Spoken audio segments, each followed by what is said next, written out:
Hello, everybody, and welcome to another Flames News and Rumors video here at the Hockey Writers. I'm your host, Matthew Zator, and always getting Justin Giampietro here, stepping in to talk about the Flames here. I mean, the Flames aren't doing the best. We've talked about it every time we get together in these videos. They are last, still last, in the Western Conference, and coming off two not very good games, too. They haven't been able to score. 2 games, 2 shutouts. And I mean, of course, their losses. Last season they couldn't score as well, but they were kind of always bailed out by Dustin Wolf. Got some, maybe it was timely scoring. They could score enough to win, but right now they're not scoring at all. So I mean, is this a concern right now? I mean, it's not like they've got a ton of injuries with offensive guys out of the lineup. They still got most of their guys there. Do you see any kind of light at the end of the tunnel with this? I mean, this isn't a new problem. Well, there is the factor that Mackenzie Weegar last season was scoring a decent amount from the back end, and now he's not. I imagine that changes somewhat. He's kind of going under like a little bit of a bad luck run. But either way, you do need those points. You do need those guys to you need scoring. And when you look at their offensive lineup, I just don't see how it's going to be there. I don't see how it changes dramatically. I mean, of course, they're not going to get shut out every game. Yeah. But I can't see them scoring more than 3 goals consistently. Yeah. They're just not built for that, and they weren't built for that last season either. But now it's worse. So, and you're also, Wolf has been better, but you're also still not getting that truly transcendent goaltending like you were last season. So yeah, that's just what's going to happen. You're going to lose games that way. Yeah. I mean, you're looking at their guys. I mean, Nazem Kadri leads the team in scoring with 11 points. And I mean, that's decent. 11 points in 17 games. I mean, Huberdeau, 8 points. It kind of is around, 8-7 points there. All these guys are kind of bunched at the front. But their defense, I mean, they're not really, like you mentioned, Weegar, he's not doing much. He's only got 4 assists. He's a -16. Yikes. I mean, that's not good. And then you got, Rasmus Anderson, 5 points in 17 games. That's not at his production level. You got 2 defensemen that usually are putting up points, and they're not. They usually have helped the forwards as well with their assists. So, I mean, it is tough when your defensemen are also on the ice for allowing goals and not putting up any points either. So yeah, that I think really helped them last season, because both of those guys were high producers, and Weegar was one of them, and he hasn't done much, like you mentioned, 4 assists so far. It's not ideal. He's going to be much better. Of course the forwards do too, but if he can kind of facilitate a bit more offense, that'll help too. All right. Well, speaking of defensemen, Zayne Parekh, he's out week to week, not horrible, but I mean, he wasn't really making a huge impact on the lineup when he was in there. He has 1 assist in 11 games so far. But I mean, that's a highly skilled defenseman out of the lineup. Is this a concern? Week to week always seems to turn into month to month, at least in my experience. I hate that week to week thing. Day to day is even worse. What do you think about Parekh being out? He's a young player. I mean, it's probably not a concern long term. And he wasn't really getting a ton of minutes anyway. There were instances where he was healthy scratched. This kind of feels like a field out year. I thought maybe entering this season, it would be he comes in and plays really well right away and earns big minutes. They're kind of easing into things, it seems like, right now. But you don't want to see a young player get hurt ever. It is still a development year for him, even though he's in the NHL. These are important games, and these are important years for his career. So you don't want to see guys get hurt ever, but for him specifically. You want to see him kind of get into a groove, and he hasn't really been able to yet. Yeah, injury kind of throws a wrench into that too. And, I remember at the beginning of the season, we were talking Prospect Corner about the Calder Trophy candidates, and he was in there. I know Dayton mentioned him, and really he's not even a blip on that radar right now, especially with so many of these young guys really blowing it up in the Calder Trophy race right now. He'd have to do a ton to get into that conversation now. But yeah, it's unfortunate he's gotten hurt and not getting a lot of the minutes that, like guys like Matthew Schaefer on the Islanders are. So, I don't know if that was ever going to be in the cards because they got some really good veteran guys up at the top four. But you'd hope that we get a bit more opportunity, especially when he makes the team. And now he's burned his first year of his entry-level contract as well. We talked about that on our last video. So, and then he gets hurt. It's kind of tough right after that too.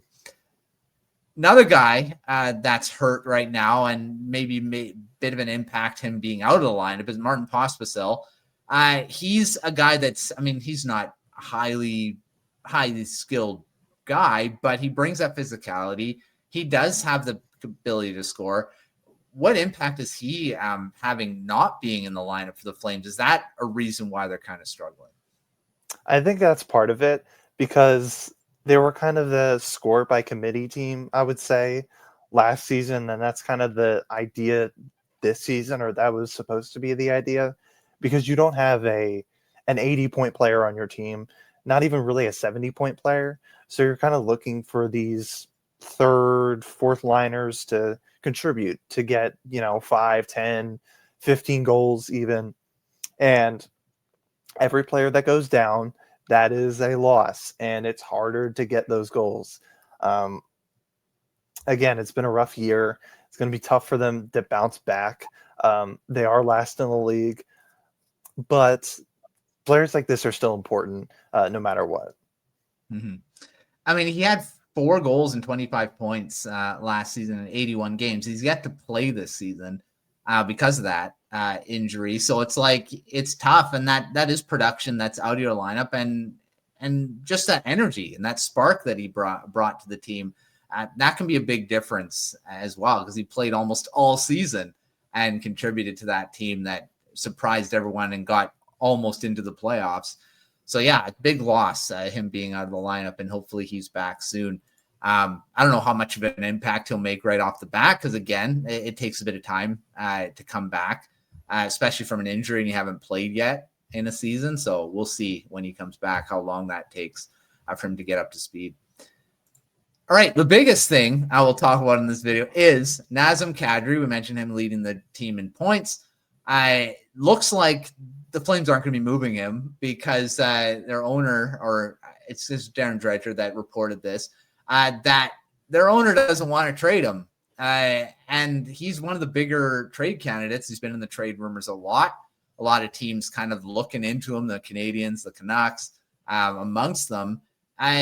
Is this true? Do you think that, obviously you have no insider information, but do you think this is what's going to happen, that, the owner doesn't want him to be moved, so he won't be moved?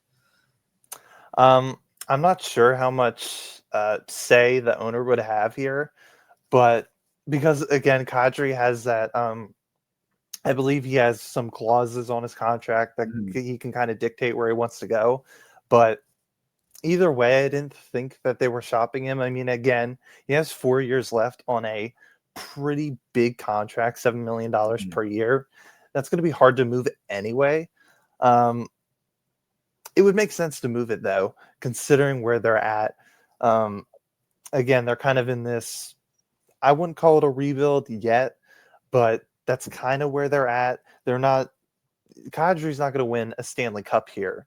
That's kind of the idea, or at least most likely not. The youth movement is coming in, and he's kind of there to help transition, help them be competitive. So either way, he's not a part of your long-term plan. So I'd see why they would want to move him eventually, but right now it is hard to make those moves again. 4 years left on his deal. Usually it's like 1, maybe 2 when guys of that caliber get moved. but 4 is a lot. And his contract's not expiring anytime soon, so they don't really have to make a move now. It could be any point in the next few years that they can decide to pull the plug, get what they can for Kadri. Yeah, I mean, the owner, of course, has. I don't know how much. It depends on the owner. They get their hands in there, and it's and the GM is like, oh, okay, I guess I can't, because I might be out. I don't know. Yeah, it is tough, especially when it's now out there that the owner's like, we don't want to. I don't want him to be moved.